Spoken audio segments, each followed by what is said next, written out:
Sobat Bahasa, jumpa lagi dengan Jempol Separuh. Kali ini kita akan membahas tentang pengertian dan ciri-ciri dari hikayat.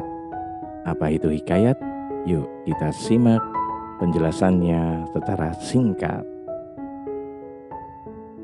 Kalau kita bicara tentang hikayat, sebenarnya hikayat itu merupakan salah satu jenis karya sastra lama yang berbentuk prosa, ya, banyak diantaranya. Ada dongeng, legenda, dan sebagainya. Nah, kita akan fokus pada hikayat.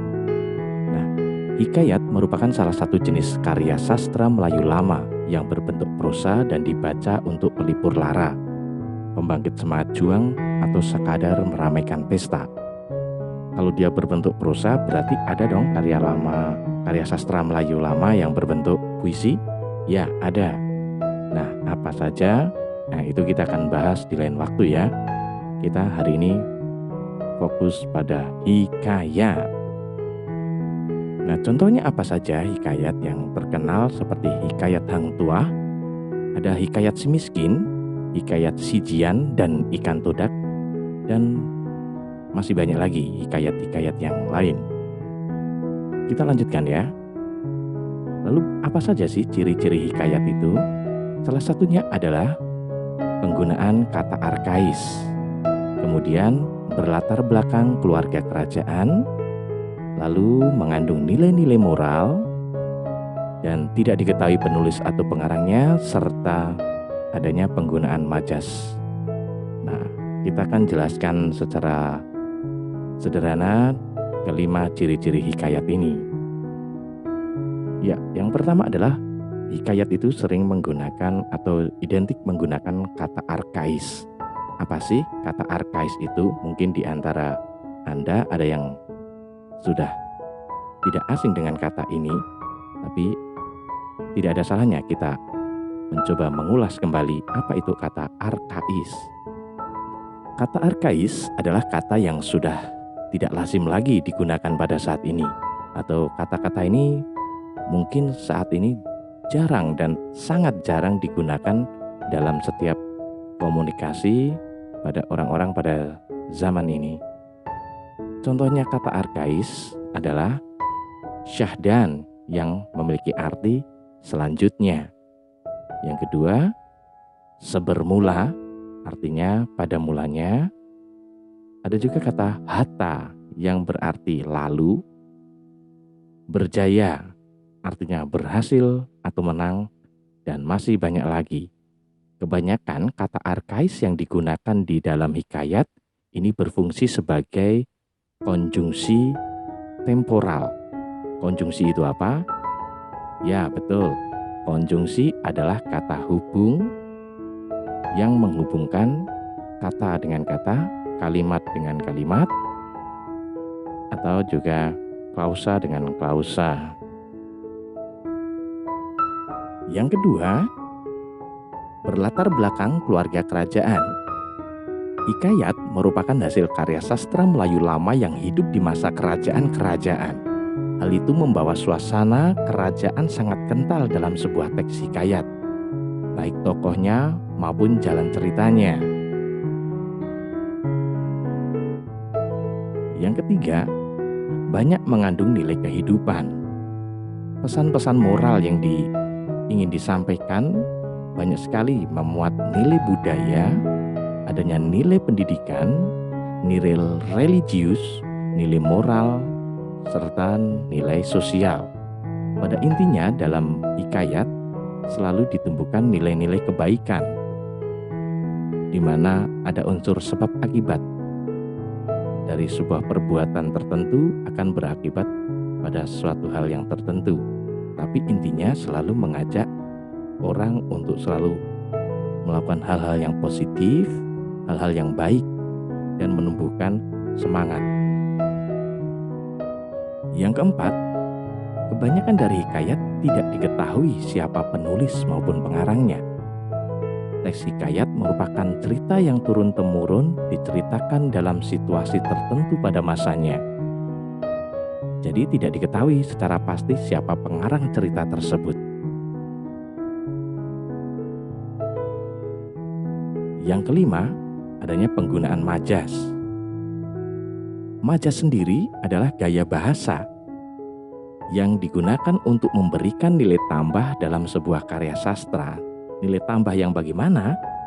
Nilai tambah yang membuat sebuah karya sastra itu menjadi lebih indah dan enak untuk dinikmati, dibaca. Nah, majas yang sering digunakan dalam sebuah hikayat ada beberapa. Contohnya, antonomasia. Nah, antonomasia itu apa? Antonomasia adalah majas yang menyebut seseorang berdasarkan ciri atau sifatnya yang menonjol. Sifat-sifat dari seseorang itu digunakan untuk panggilan. Misalnya, ia mengucapkan terima kasih kepada lelaki tua itu. Yang kedua, majas personifikasi. Majas personifikasi adalah majas yang menyatakan benda mati seolah-olah hidup layaknya manusia.